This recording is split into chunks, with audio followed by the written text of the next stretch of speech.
Hi Shirley, thanks for having us here today. Andrew Foster, I'm the Chief Business Officer of Enteractive, and we're here today to show and to illustrate to people what we do with the Reactivation Cloud at ICE. We reactivate and activate players at scale across virtually the world at this point. There's been a lot of expansion in America and in Asia and in Europe. So we focus on taking dormant players and bringing them back to the operators to generate another form of income. Responsible gaming, as you know, has been part of gaming for the last, I don't know how many years. It's becoming more and more focused upon. Even in the US, it's starting to take its sort of focus in the market. We build it into our actual services. It's not the focus of what we do, but it's part of what we do. With the ability to speak to players, we can obviously pick up on nuances while we're having conversations, and we relay these things back to the operator. So we can pick up if somebody's showing signs of RG or anything that they sort of may raise in the calls. We push this back to the operator in real time. They can then act on it, and what we see in general is that the percentage of players that are showing RG issues aligns quite similarly to what operators generally find in their normal databases. So it's quite well aligned. Our service is actually built around people speaking to people with common backgrounds.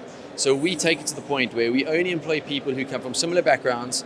They've taken the same journey in life, and they can actually relate to you as a person while you're on the phone.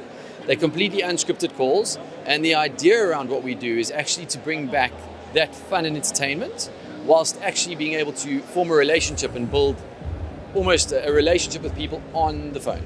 So it's core for us to use native speakers within the country, across the globe, and speak to your players as if you really, really care, to make sure that they feel wanted and desired and taken care of. The gaming landscape is always quite difficult to predict.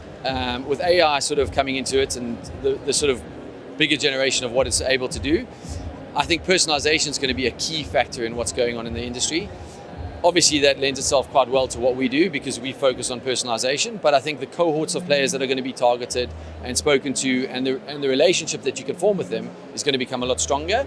Obviously, regulation is going to keep going across the whole industry, and I think in some markets really, really beneficial. In other markets, it's a little bit tough because if you aren't able to stamp out the black markets, it sort of pushes operators that way. So naturally, I think that people have different desires through their lives, and you sort of have to adapt your pitch and the way that you do business based on that.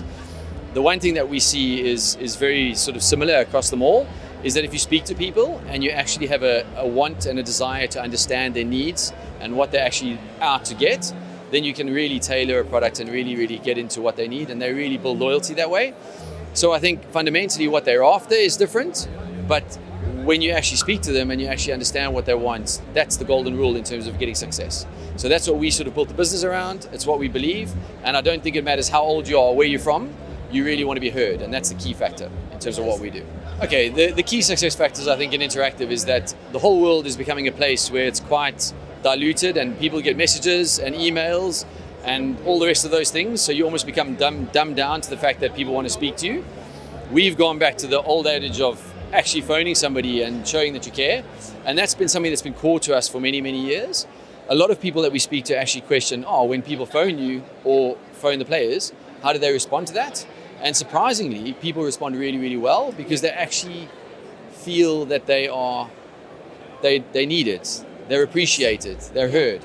And those are the things that we, from a company perspective, hold as key to what we do, right? And I think that as long as you're doing that and as long as you're delivering personalization, then you'll always have a business and people who want to speak to you. So from our perspective, localization is key in a global industry. And obviously the idea of what we do is we do things at scale. So it's to bring VIP treatment almost in a way, but to your mass database. And that's the biggest thing for us. Because often when we speak to an operator, they'll say they speak to their VIPs, they phone their VIPs. And then when you look at it and you say, well, why don't you phone everybody? They're like, it makes sense, right? And that's what our service provides. It's reactivation, activation, VIP service, but at scale. During COVID, we had a massive spike in terms of the business in general.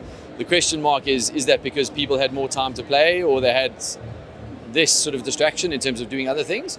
It's hard to say, but during COVID, we saw a really, really good uptake in the business. But again, we're very reliant on what an operator does and what an operator is sort of providing. So it's almost like a knock-on effect. So it's hard to say whether it was that or whether it was COVID itself. But speaking to people during COVID, obviously people have more time. They've got the ability to take the time and chat.